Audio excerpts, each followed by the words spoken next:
How did anything get like this? Well, we all created it, right? How do we create all this and it ends up like this and keeps changing? What are we doing? Who knows? Nobody knows. And why are we doing this? And why can't we possess and own everything we're creating? Oh, I don't know. Why is it we die? Why is it we want to stay here?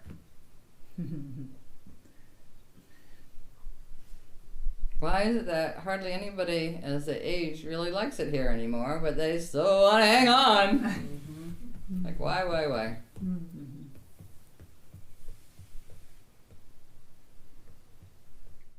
So we were talking earlier this week about why I've considered in my own role as a teacher in the earlier years and continuing on the need to empower the individual.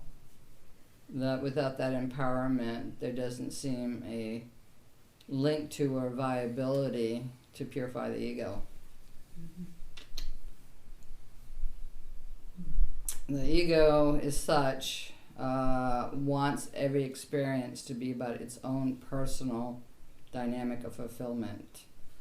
And yet the spiritual path is supposed to be the outcome of the transcendence of that impulse and to be entirely known as your true self.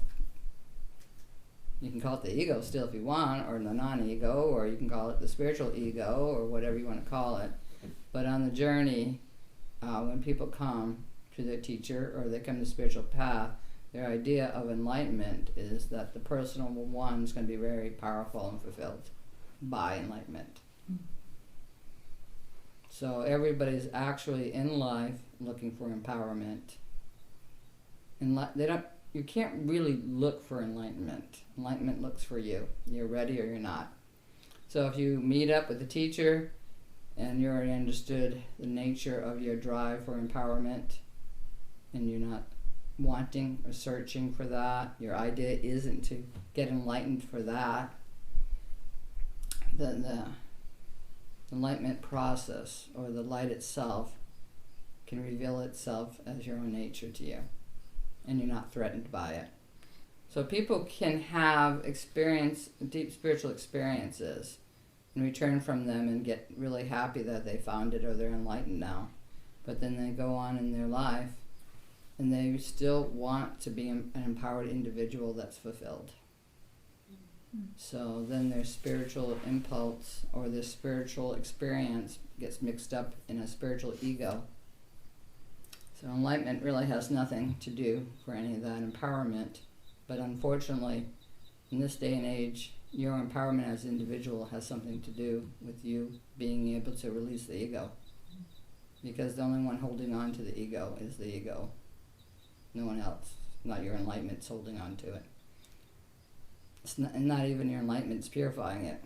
What it is you wanting to be a fulfilled individual. You want to be an empowered individual.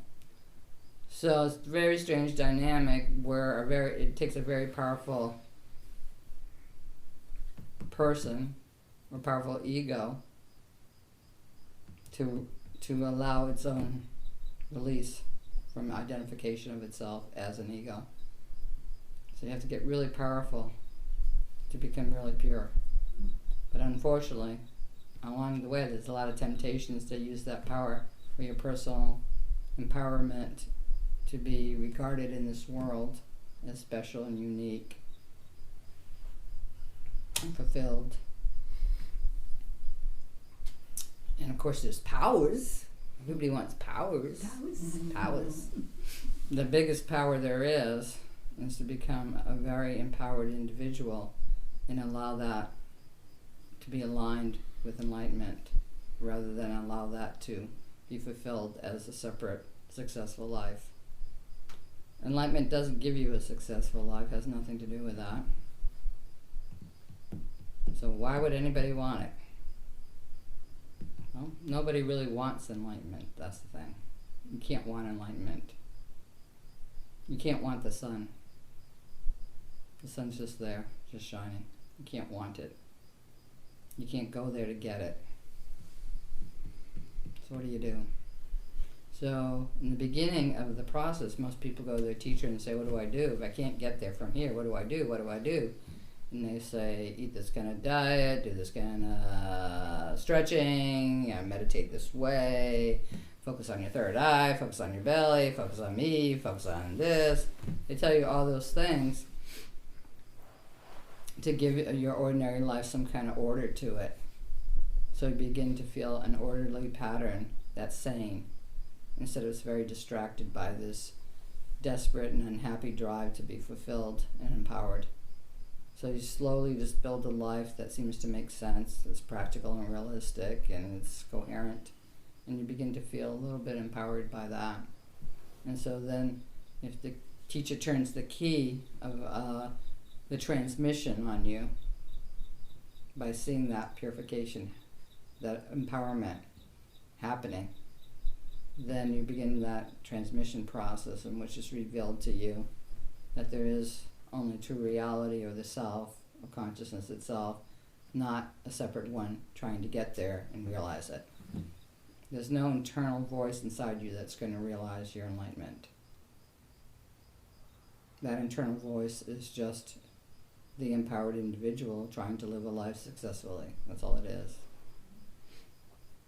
So when people in spiritual communities spend a lot of time trying to follow all the rules or all the practices, hoping to be enlightened by it, but what is happening? They're just slowly being empowered as an individual. Like if you see a child, they don't even know how to go to the bathroom by themselves, they don't know how to eat by themselves, they don't know how to be responsible for anything, for their own upkeep, for how to be with other people, and they have to learn all that. And so as adults, those are all the avenues where you want to get fulfilled in. So you learned enough of that to be able to get along in the world and survive, but you want all those things to empower you and fulfill you. You want money, food, and sex, status, all those things to empower you, and you want to find them in the spiritual community you're in. So at a certain point, there seems to be a frustration in spiritual communities where the need to be empowered begins to conflict with the teacher's impulse to purify the ego. And so that's when people leave their teacher and say, well, they're just stopping me from being a successful individual or even be a successful spiritual aspirant. I'm being penned in and confined and criticized or not looked up to. So that's what happens there, and people leave and then they go out and they feel empowered that they had the guts to leave their teacher or to leave the spiritual community or to leave the teaching or whatever, however they see it, and they feel that now they can go do what they want. And what they want is just really to be an empowered individual. And some people's drive towards that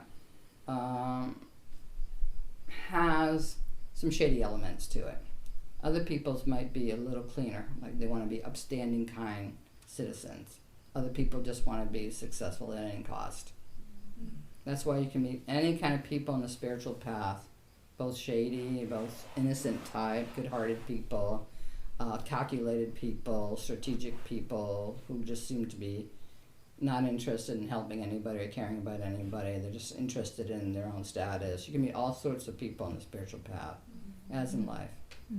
But what everybody wants in life is to be empowered as an individual. They want to find the meaning of their life. So what if the meaning of your life is to find out there is no personal you, personal self, as any real reality? And that your life as a personal self isn't really real, and that your life doesn't even matter.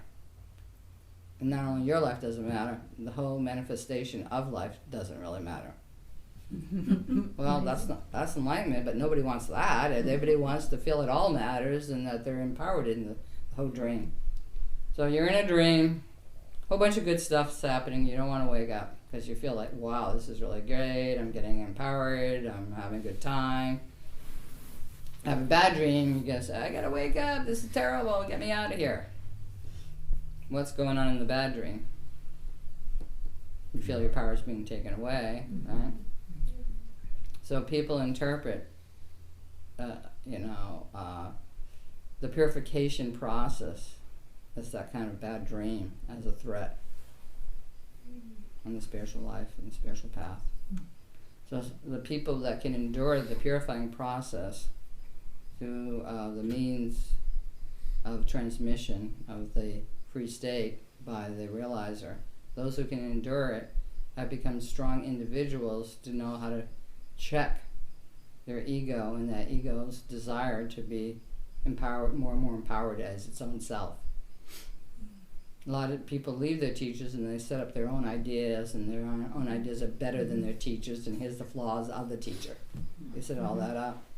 There really is no superior teaching of anything. You can't come up with something better. It's the whole chicken story. You'll say, well, it came first, the chicken or the egg. We'll never know. Plus, we still want the eggs. So what do? So we persist in being here in illusion. Any questions about any of this? Or you following me? Or Yeah, that's very good. So what you see in your own life as a spiritual aspirant, the difficult crossroads you came to, and some of them were where your ego said, geez, I just really want to be empowered, but you wanted to be empowered by spiritual experiences and people recognizing you as a spiritual person. Believe me, if you're awake, no one's ever going to recognize you as a spiritual person. Ever.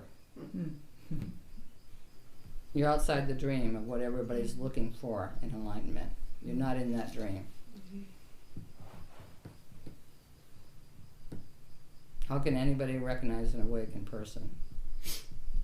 Well, you can recognize a lot of people aren't, who say they are, but even an ordinary person could recognize someone who says they are and they're not. But how do you recognize one that is awake?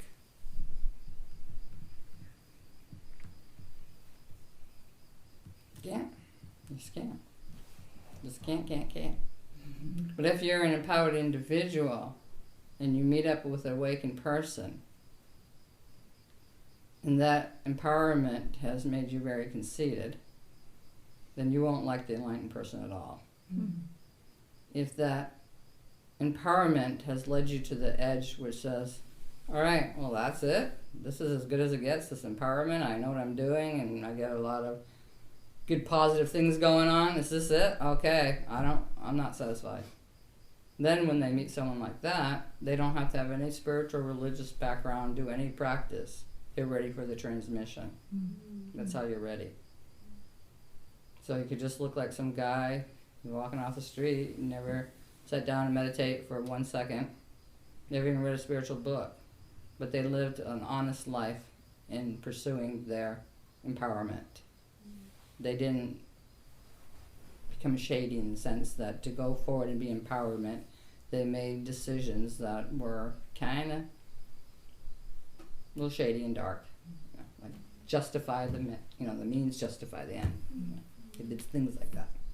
So you see a lot of people got really successful, and then you find out their shenanigans along the way and the corrupt things they did. And so did they end up being really an empowered individual? No. Not really, no. But they appeared that way. And they wanted to look that way towards others. But if they met an awakened person, they couldn't recognize them at all. At all.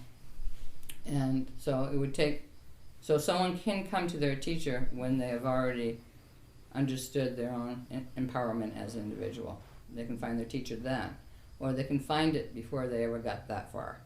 And that's where all the mess is in spiritual communities and spiritual relationships with others. That's where all the mess is. If you meet different people in different spiritual communities, you can tell them right away if they're an empowered individual or not at this point, right? Pretty much.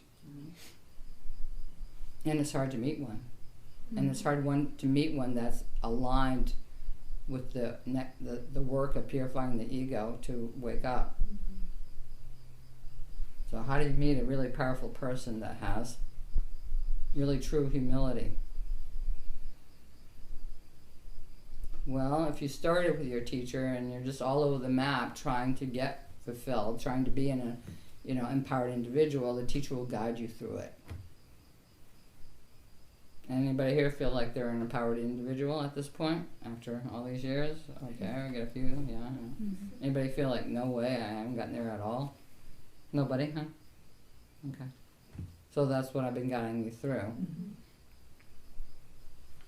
And you ever wonder why your meditation hasn't really deepened into a transcendental experience yet? Mm-hmm. What's stopping you from here? If you're the empowered individual and you're aligned to your teacher, what's stopping you? You said enlightenment finds you, but it seems like you did find us. Mm-hmm. So what's stopping you at this point?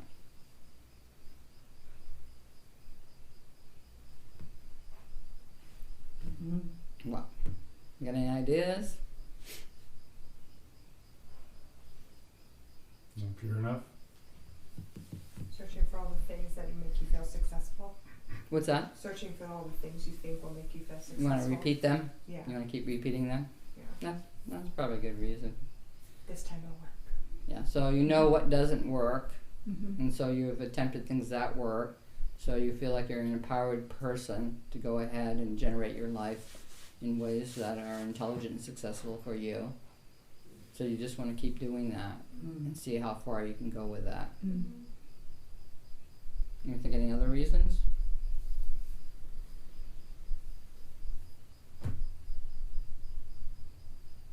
Maybe you got this far and you still don't want enlightenment yet.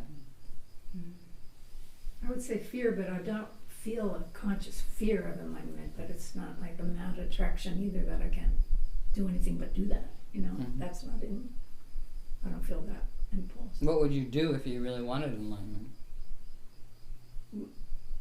I think I would work toward being conscious of my thoughts and just be really clear all the time that I was focused on the divine. Okay, so that's your idea. That's my It idea. might, yeah, but it might work. Mm-hmm. It's your path.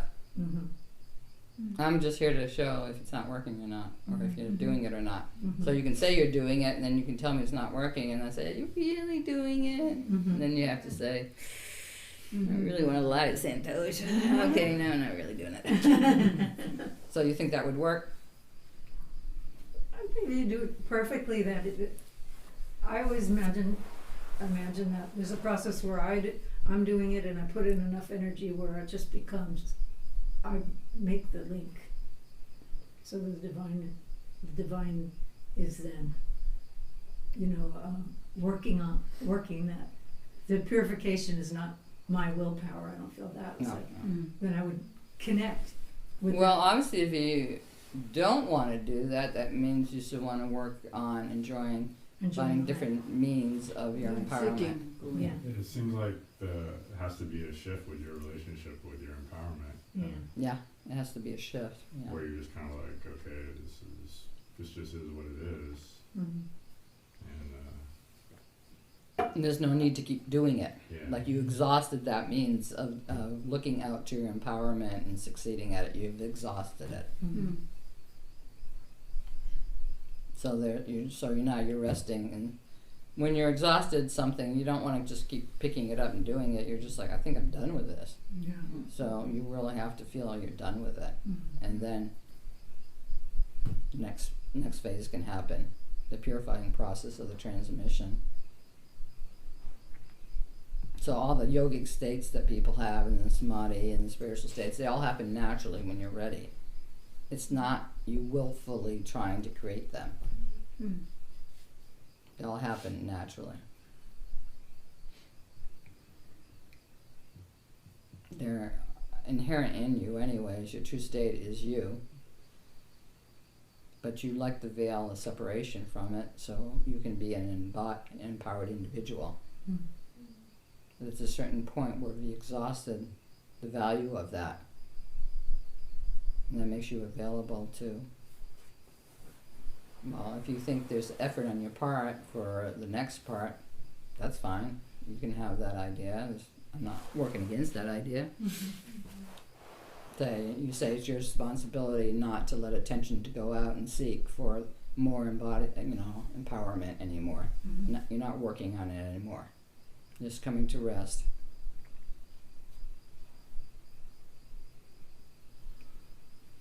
But maybe when you came to rest, you always came up with another idea that you wanted to go out and find. This will work. This is good. I gotta do it. It's so good.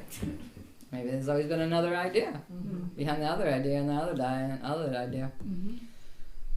So it still matters which comes first, the chicken or the egg, instead of it doesn't matter. It still matters. So what comes first? Consciousness or the ego? The separate one that wants to be empowered. Consciousness itself. Who's the real you? Who's the real one? Who's the real one? You and you and you and you and you and you and you. Oh, it's all chickens and it's all eggs. Oh, which is which? I don't know. It's all your own journey. So if you feel you still want to be empowered and your life with your teacher just seems to frustrate you because she's just always working on your purification instead, which I didn't do it that way. I always said, oh man, these people are never going to sustain the work of purifying themselves. They just can't do it.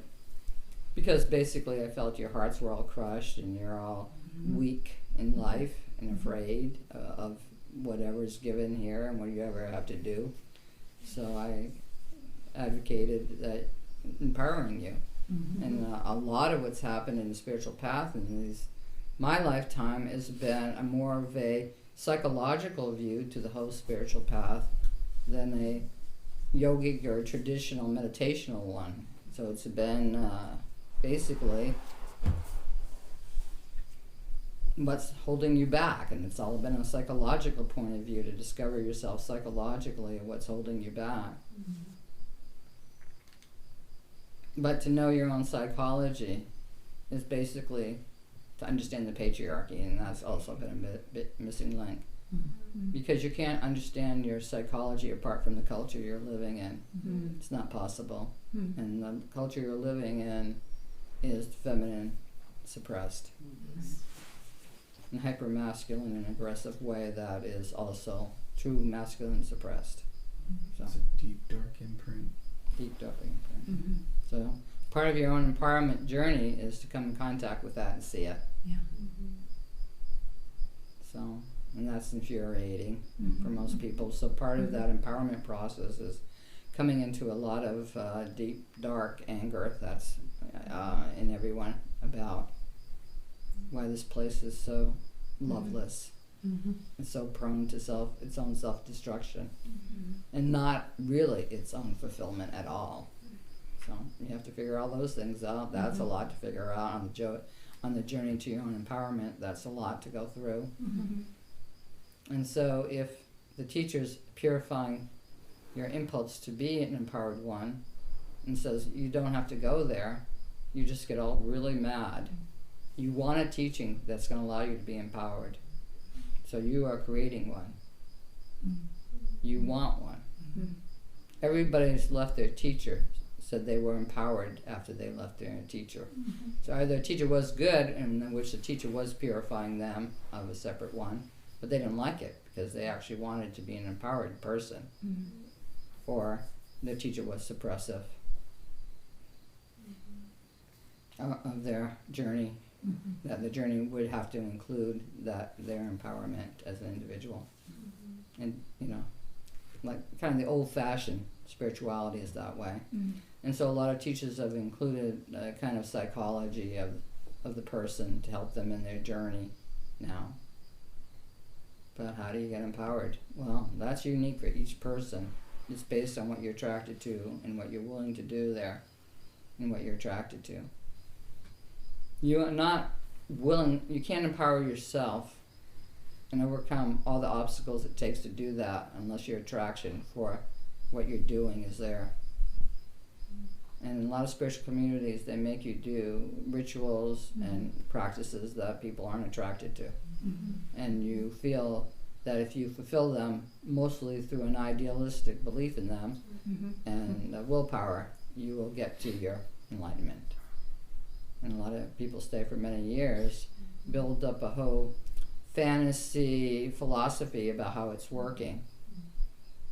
But everybody has their breaking point, whether it's at your death or at the teacher's death or before that. And the breaking point comes when you say to yourself, I didn't get what I wanted. And it's not the teacher's job to give you what you wanted. It's up to you to get what you wanted. And learn how to do it in a way that is actually empowering instead of self-destructive. So whatever you want is the life you should be having, whether you're in a spiritual community or not. It's hard to be in a club that wants you 24/7 to, say, paint houses, and you want to paint on canvas trees, right? Yeah. So nobody can fit into a mold. So there's no school that if everybody can fit into that mold, it's all going to work out. Everybody's going to wake up and get enlightened. Or there's no mold. Each individual creates the path for themselves. The path of empowerment, not the path of enlightenment. There's no path of enlightenment. Enlightenment is always already the case. So there's no way to get to enlightenment, but you have to get to your empowerment in most cases. When you read stories about people who seem to have been empowered by their spiritual path, what you notice either about them is they have a lot of humility and humor. If that's really true of them. Yeah. So is it possible to be a very strong person, not be swayed by any other desires of anybody else around you, and be humble? Is it possible? And be an empowered individual? Well, the patriarchy, that's not their idea of an empowered individual. It's a sucker. That's a sucker. Yeah. All right, any questions about this? So anybody else feel that you said you felt you were an empowered individual, and the question is, okay, are you going to keep empowering yourself, or are you at the crossroads where the purification of the idea of your own unique status as a separate being is no longer your primary goal, your interested goal, or you're exhausted it?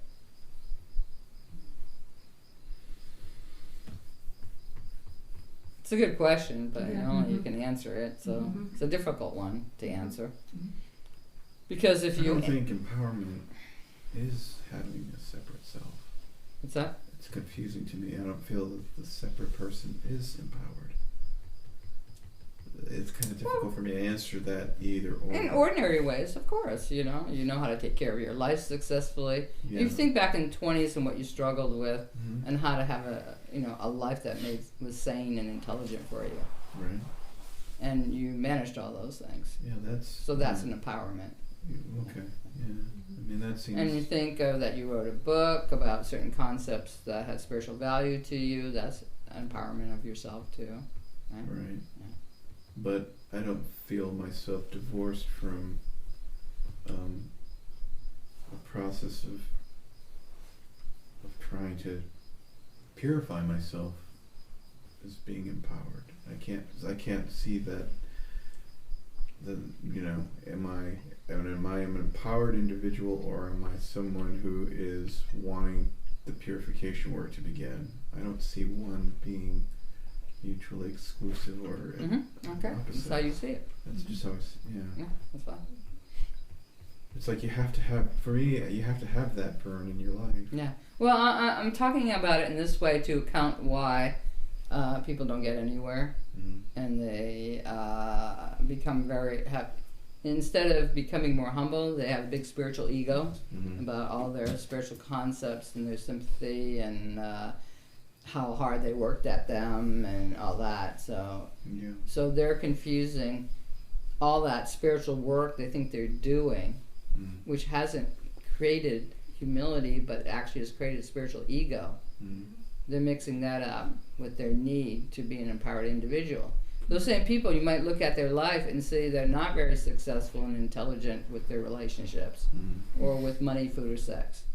That they have a very strange dynamics with those that are kind of not really simple and true and loving and kind. Yeah. The bigger someone's spiritual ego is, you don't find them to be that kind of person. So, for you, since you've been with me and with my guidance, they seem, the empowered individual and the purified ego, that work is all kind of meshing together more, because you've been with me all along. And there's been moments where you had a little crisis here and say, I gotta go off and do my own thing, because if I stick it out with her, I can't fulfill this. Yeah, and that was painful. That was a good lesson. Yeah. Painful, but good. Yeah. Yeah.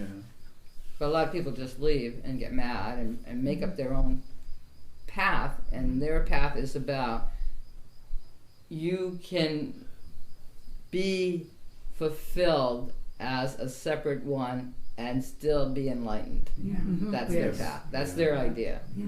I see what you're saying. Yeah. Yeah. And so they may think they got there and they pulled it off, but as soon as life brings difficult events, they have the same reaction as someone who is not empowered and not awake. Yeah. And of course, you can be a very clever person and hide that from everybody too, Yeah. but the stress of it becomes unbearable and you begin to crack up in some way. Or you begin to want to release the stress, and the way you release it is really inappropriate, dark, stupid ways of doing it, like drugs and sexuality and drunken brawls and whatever, because you have to release the stress. Yeah. And I couldn't say that. Yeah, I could never say that I'm not game for purification. Well, that you would come and say, I'm going to do this, Santosha, because I need to fulfill this. And I said, all right, go do it. And there was no resistance in me. I said, no, you're doing so good. You have to hold to this purifying life. Don't run out and try things. Yeah. I would always, empower the individual to make their own decisions. Yeah. I guess. But then you would choose the decision that you really wanted most. Yeah. I mean, like, the retrospect is easy for me to see it, but when I try to think about answering a question, I think, well, what do I need to get purified at? I don't know, because it's burning me up as I go, And when you look back, it's just, there's a lighter load, and you don't want to look at the garbage and say, what was that crap that I really carried with me? What is it? What is it? What is it? Right. Because Yeah. it's crap. It's crap. So it's not like, let's go, everybody look through the garbage to see what we ate last week. Right. Right. Oh, God, am I eating that still? Let's let the potty not flush it, and let's look at everything we pooped out all week. No, it's just, it's gone. So that's why there's humility in the true spiritual process. Because all those great ideas and the great experiences and the great sense of personal self that you want to accomplish is getting shaved away. Yeah. And you don't look back. So anybody looks back and is mad, or mad at their teacher or other spiritual aspirants, they haven't entered into this really lighter load yet. Yeah. They're still carrying all the load to be personally empowered and be recognized by others, whether it's in a spiritual group or whether it's in the world or whatever it is, So they still have all that burden. But someone who's traveled the path and is let, because why you got here in this place where the purification and the empowerment is concurrently going on together, is because you didn't leave me. And when I say, well, it's your choice, Yeah. do what you want. It doesn't work out. So what? Continue on. Right. I'm here. I'm not going anywhere. Yeah, and it's then not me or this, this or that. Right. I didn't create a frame it that way. Yeah, I never created a polarity in your choices. I Right. didn't say, if you love me, you're internal damned or anything. I said, try it out. See what you want. Yeah. But then when you thought of it, in your case, you would think it through and you go, this happens to this and A, B, C, and that would happen, that would happen. Nah, I don't want it. Yeah. That's what would happen for you. Other people say, no, I'm going out and doing it. Yeah. Like Tori would say, no, I'm going to get a man. Yeah. I'm going to go do this. Mm. And I'd say, okay, do it. Yeah, it's kind of like you were guiding me through what Tantra is. Yeah. So for you, you didn't even have to go out and do all the stuff and waste that much time. You kind of could see it in the future, like if because you had enough experience as a human being, enough ordinary empowerment to say, A, B, C, D, this happens. Yeah. Anybody can say, wow, there's a really hot girl over there and I want to kiss her and be with her. And then you say, you see her every day and you say, well, she's not that really nice person, and all the guys want her, so that's probably why I want her. And what's the deal with this? So you can begin to see how the dream can go forward and the obstacles and the limits of it. Yeah. And so you don't have to do it. And so you can be purified of an idea that you never even did. So that's, a subtle aspect of this process. So you're going along, holding to a life, saying to your teacher, I want to do this now. I say, go for it, do whatever you want. But I'm still here. And if you don't like it, I'm still here. If you like it, I'm still here. I like it. I love it. Yeah. So then you would say, oh, I don't want to chase after that. I can see the limits of it. Yeah. But part of the dynamic is it's end or, this or that, no or yes, it's polarization, spiritual or the world. Yeah. Everything is, separated from each other. So you feel suppressed in a spiritual community or in any kind of study. I really can't.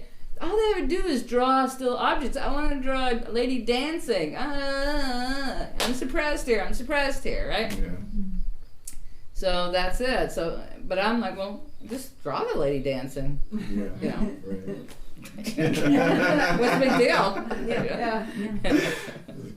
There it is. Yeah, you want to have more sex? Go have more sex. What's the big deal? Yeah. But it's you who have to generate it. Yeah. You don't count on me to give you permission, nor can you count on me to give you the experience. You have to go out and get it. Anybody said, no, it'd be really fun. Let's go to Paris.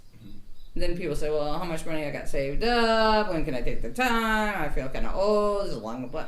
You have all these things that either you want to overcome or you don't to fulfill it. Yeah. So that's what you know about yourself over a period of time. So you come to the point you realize along the way your empowerment, if it coincides with your purification at the same time, is because you realize, like, I just don't want to put the energy into this. It's not that important. It's not. Yeah. I can be empowered as myself going forward in the purification. So you use your humility as your empowerment to say, I don't have to be anybody. Yeah. You say that to your sacred heart. I don't have to be anybody. I don't have to prove anything. I don't have to be anybody. And I'm happy about that. See, if you're mad about it, that's not much humility. See? Right. All right, I'll give up this, get this, be spiritual for this. Religion is based on all the stuff you have to give up to be spiritual and prove yourself as spiritual. So all of you are still here, and you stayed in the room with me, and I've always said, you want to do that, go do that.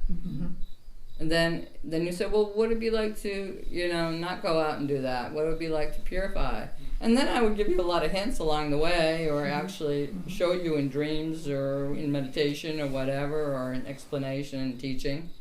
And then you always found something else you wanted. So I said, okay, I'll just wait till you say, So if you say to me, well, I've gotten my own empowerment as an individual, I know that there's really not that much to it, it's not that important, I'm ready to, coincide and be humble and love my non-reality of me, the non-reality of me. And so how does that happen? Well, you have to figure that out yourself, even though there's all sorts of demonstrations and hints and teachings I already gave you all. So some of you say, well, would I have to now not let attention wander out to get, fulfilled in my ideas? Yeah, because if you pursued all your ideas and all came to the dead end, like, all right, that was good, but so what? What has that to do with? I'm exhausted with all that. I don't really. There's no really perfect ending to that. You can play that game forever. And then you get there and say, I just don't want to play that game. Yeah. And so what are you willing to do to not play that game? How do you stop playing the game? Well, it's easy. Yeah. So when you see thoughts go out to play the game, or emotions want to get all revved up to play the game, or people come and say, let's play this game together. Yeah. Let's go get fulfilled by, going to the movies and riding bicycles and going on a trip to Europe. Let's do it. Because, as you know, I don't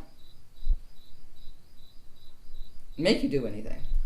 I'm saying, here's the form, you have to stick to it, and then you'll get enlightened. I don't do that because I don't believe it works with anybody. When Emily came here and she said, okay, what's my practice? What do I do? And I said, your practice is very, very difficult. And she says, well, what is it? And I said, you do whatever you want. I said, but it has to be what you want. And she's like, well, that'd be easy. It wasn't as easy. And why wasn't it as easy? Because it's hard to know what you want. Yeah. And the other influences of other people and their desires for you. Yeah. Like what your parents want for you, what your friends want for you, what society, what the patriarchy says you can do, what the government allows you to do, what your boss says is okay. Yeah. Seems like it's kind of like I was kind of thinking of that analogy that you said earlier of the person wanting to actually paint on a canvas, but they have to they kind of start painting a house all the time. Seems like it's kind of like learning how to still paint on the canvas, no matter where you're at. Staying true to yourself. Yeah. So does anybody feel that there's some places in your life you're not empowered? No. You're saying yes? Like, where's that?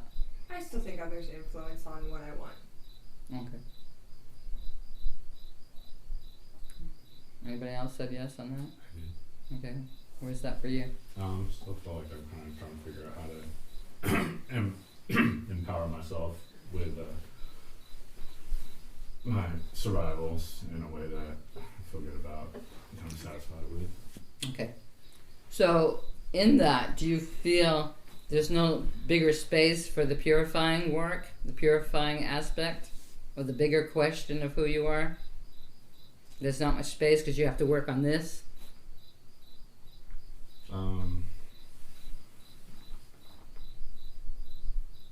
Not necessarily. I mean, I feel like the more I'm kind of just really located here in myself that I'm actually able to do that better.